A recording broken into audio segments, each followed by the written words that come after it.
নলবুড়ি গ্রামীণ হসপিটালে আসলাম আমি, ভাঙড় 1 নম্বর ব্লকের মধ্যে এটা পড়ে। হসপিটালের পরিস্থিতি কোন জায়গায় দাঁড়িয়ে আছে, স্টাফ কি আছে, কত পাচ্ছে, কি সুযোগ সুবিধা আছে, কোন জায়গায় গ্যাপ আছে, সেই বিষয়ে সব আমাদের আলোচনা হলো। বিডিও সাহেব ছিলেন, ব্লকের যিনি হেলথ অফিসার ছিলেন, আরো তার অ্যাসোসিয়েট যারা ছিলেন, তারা আলোচনা হয়েছে। পানীয় জলের যে দুরবস্থা, এখানে এমপি কোটা একটা হয়েছিল, সেটা অকেজ হয়ে পড়ে আছে।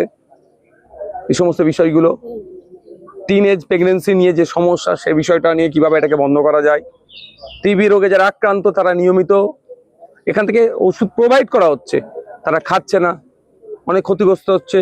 50টা যে সুস্বাস্থ্য কেন্দ্র আছে, অনেকের জমি নিজস্ব জমি নাই বা ভাড়ার বাড়িতে থাকছে, হচ্ছে ইলেকট্রিক সমস্যা, সেইগুলো নিয়ে সমস্যা আলোচনা হয়েছে। এখানে যারা মেটার্নিটির যেটা ওয়ার্ড আছে, সেখানে যারা বাচ্চারা আছে, সেখানে একটু সমস্যা, তা ওই ওয়ার্ডের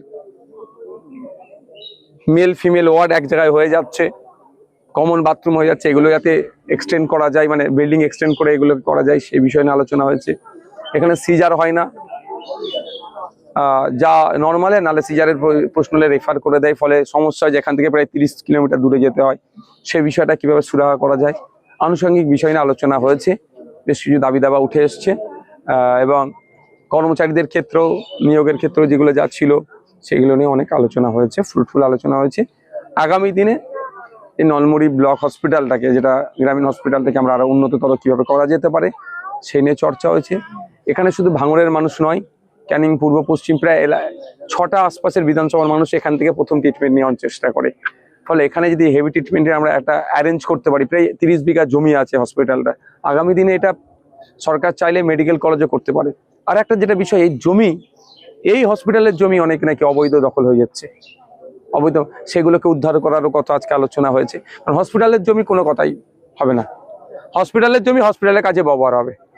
এখানে যদি 30 বিঘা জমি আছে, সেটা যদি সবাই মেডিকেল কলেজ যাবে, তাহলে কলকাতায় হাজিকর চিত্তরঞ্জনে আর ছুটে যেতে হবে না, সব ট্রিটমেন্ট এখানে হবে। তো সেই জমিগুলো উদ্ধারের আলোচনা হয়েছে। থানার পক্ষ থেকে যিনি অ্যাডিশনাল বাবু ছিলেন, তিনিও আমাদের সাথে সহমত যে না, দ্রুততার সাথে সেগুলোকে করা হবে। নিরাপত্তার জন্য ব্যবস্থা আছে, লাইটের যেগুলো খামতি আছে, সেইগুলো, যে লাইটগুলো আছে কিছু জ্বলছে না, সেই বিষয়গুলো, এক কথায় সমস্ত বিষয় নিয়ে আজকে সর্বাঙ্গীন উন্নতির কথা হয়েছে, আমরা আলোচনা করছি। আগামী 3 মাস পরে আবার আমরা বসবো অফিসিয়ালি, তার মধ্যে আমিও কয়েকবার ভিজিট করতে আসবো। যে সাধারণ মানুষ যে এখানে আসলে একেবারে যে সিজারের কথা আপনি বললেন, সিজার নিয়ে এবারে কি পরবর্তীবারে কি এটা চালু হবে? দেখুন, সেটা নাই যাতে এখানে হয়। এমনি এখানে প্রতি মাসে 80 থেকে 100 জন নর্মালি ডেলিভারি হয়। যদি কারো সিজারের প্রয়োজন হয়, তাহলে এখানে সেটা পাচ্ছে না, তাদেরকে দূরে চলে যাচ্ছে হচ্ছে না, প্রাইভেটে যেতে হচ্ছে। গরিব মানুষ প্রাইভেটে না যেতে পারলে তাদেরকে দূরে যেতে হচ্ছে কলকাতায়।